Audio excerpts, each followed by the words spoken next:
Ooh, a tight one, and they barely get the cover there. How say you, the Sass? I say the Vikings cover. Big. You know what? I'm going with the Ravens on the road. I think their defense may be a little bit off, but they'll be able to stop Peterson from running the ball. And like I said, I do like the Ravens' offense there. Great defense for the Vikings, though. Again, though, I'm playing the percentages, and what I mean by that is, the Vikings ain't going to go undefeated, and they're playing a good team in the Ravens. And did I tell you I'm starting Rex Grossman in my fantasy football team this week? No. Why would you possibly do that? Because the Peyton Manning's on vacation week, and my backup is the kid Derek Anderson. And, man, ain't no way I'm playing that guy. So I couldn't pick up no other quarterback. Why couldn't you pick anybody up? Man, you should see our league. It's 16 teams. Ain't no quarterbacks left. So I figured if I put Rex in, I can't lose no points. Wow, that's really grim. So you're going to say that Derek Anderson is going to be worse than 0. He's going to be he'll give you negative points, and so you'd rather start Rex. -2 last week and -4 a couple weeks ago. I can't take a chance. Wow, that's pretty bad. What a ridiculous league you're in, by the way. All right, so I'm going with the Ravens. I'm going to go against the two of you. Next up, New Orleans Saints, again undefeated. This is the best game of the early part of the regular season. Saints 4-0, Giants rolling in 5-0. Saints are giving 3.5 here, and everybody's talking about it. I've been saying it's a big game, inside track for home field, a significant thing too for the Saints so that they don't have to play in the cold, or the Giants so that they don't have to play on the fast track in the Dome in January. I'm leaning towards the Giants for practical reasons, but I think the Saints are sky high for this game. I'd say for one Sunday they get it done, and they get past the Giants. The Sass? I think the Giants are going to win. They're just coming off a bye week. Well, scrimmage week. They played against the Raiders. Mm-hmm. And I think the Giants will just win outright. All right, very good. The Ed? Here's one thing that a lot of people probably don't know about the Giants and the Saints. If you take off the G off the Giants and the S off the Saints, they both got IANTS in their name. No, who would have? Who could possibly know that? Yeah, that's a keen observation. How does it affect the outcome of the game? I say Giants 17, Saints 16. Ooh, well, it'll be a good game, a defensive struggle then. Yeah, because, listen, Drew Brees, he's only done something good the first game of the season. The tough defenses put the New Orleans Saints in check, just like last year when the Saints played the Ravens. The Saints their offense don't do good against good defense. Well, my counter to that is, I think that's, there's actually a point in there. When their first game was in the Dome, and that's when Drew Brees, exploded there. Then they went on the road for a couple of games. He had that dynamite little 5-minute stretch or whatever it was in Philly where he threw, it seemed like, 3 touchdown passes in the blink of an eye. And then, they get the Jets there, and that's a pretty good defense that Rex Ryan has going there. They took care of them coming off of the bye. That's the deciding factor for me. I'm going with the Saints minus the 3.5 there. Hey, the Ed, real quick, what did you think of the boy in the balloon? Man, I thought it was a gyp. I think they gypped us. How so? That little boy was supposed to be riding in that balloon, man. You know how much time I invested watching this TV? Mm-hmm. Look at this. I turned off a Steve Wilkos show, and I had to watch this boy in the bubble. And then, me and Franklin here, I had 5-1 odds that the boy would be in there. Uh-huh. And I lost. So I had to pay him $50. Wow, I'm sorry to hear that. Well, yeah. Yeah, Franklin said, ain't no way that boy's in there. That boy's at home, probably in the attic.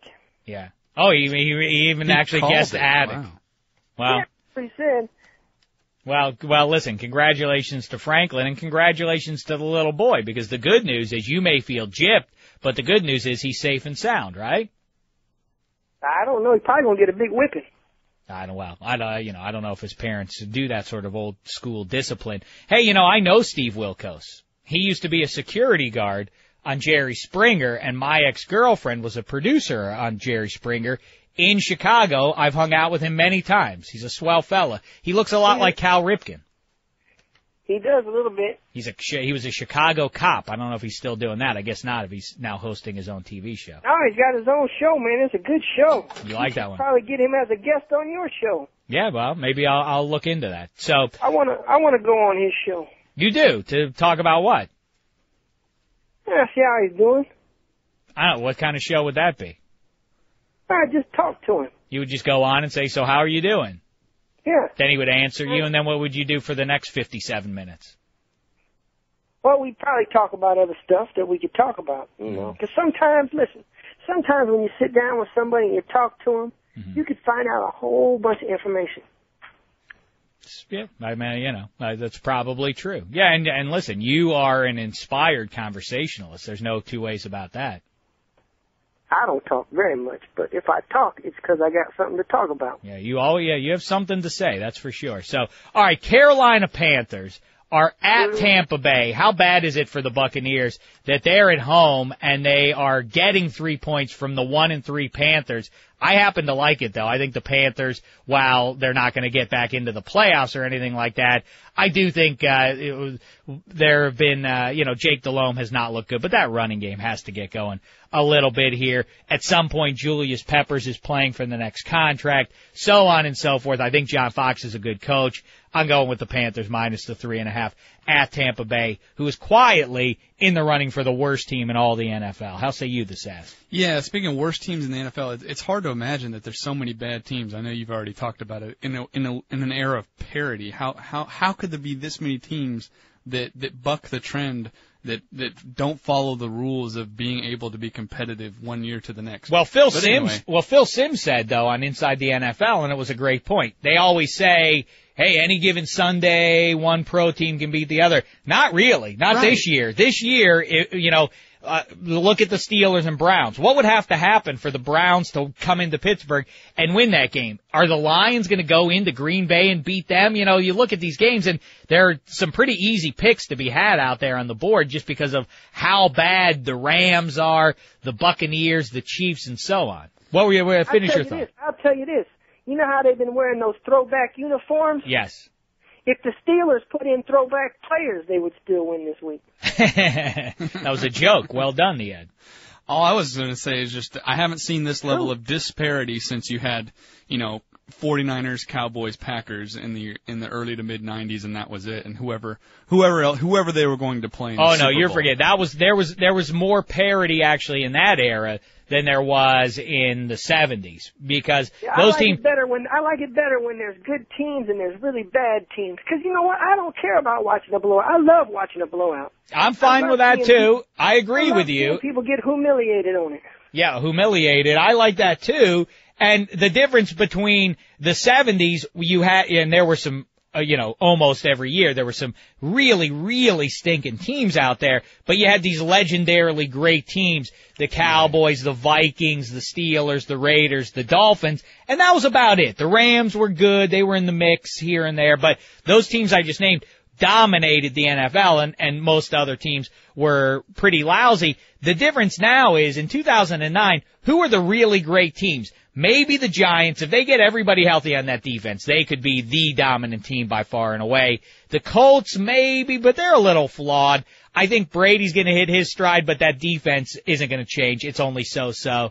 And the Saints, maybe, listen, if they win by a touchdown or more against the Giants this weekend, then maybe we turn the corner on them. Maybe the Vikings, but right now, the only team you really point at and say, yeah, the Giants are definitely for real. The rest we need to see a little bit more from. But I agree with you, Ed. I like it when there are haves and have-nots. I don't like these 8-8 teams getting into the playoffs. Yeah, I don't like it. And I'll agree with you both on that. Tell them don't do it. Yeah. All right. So what's your pick there? Panthers or Bucks? I think the Panthers are going to win just because the Bucks are so bad. I got Panthers 24, Buccaneers 14. Okay, so we all agree finally on the Panthers. Washington Redskins, much talk about Jim Zorn, and that's, of all the bad teams, they're the most disappointing, lousy team. They are 2-3. Those 2 wins are 2 of the more uninspired wins we've ever seen. They're giving 6.5 to the Chiefs. How bad are the Chiefs for the Redskins to give anybody almost a touchdown? I like it. I think at some point that defense has to dominate already. It makes no sense with the names that they have on that Redskins D. Forget about Jason Taylor. They do have Clinton Portis. They have good skill position guys. They have a nice collection of wide receivers, tight end, and so on. I mean, that defense should dominate. It finally, I don't know if it's going to dominate, but they should win by a touchdown or more against those Chiefs in D.C. I say take the Redskins -6.5. The Ed, how say you? 23-20, Redskins win it. Wow. All right. And the Ed and the Sass? I think the Chiefs are going to win it. And speaking of those Redskins players, you forgot to mention Albert Hainsworth, whose departure from the Titans has brought about an expected outcome of their defense really deteriorating. His arrival on the Redskins hasn't really developed into any hasn't built. Well, you can't have it both ways. Either he's not been productive enough to turn the Redskins around, or he is the reason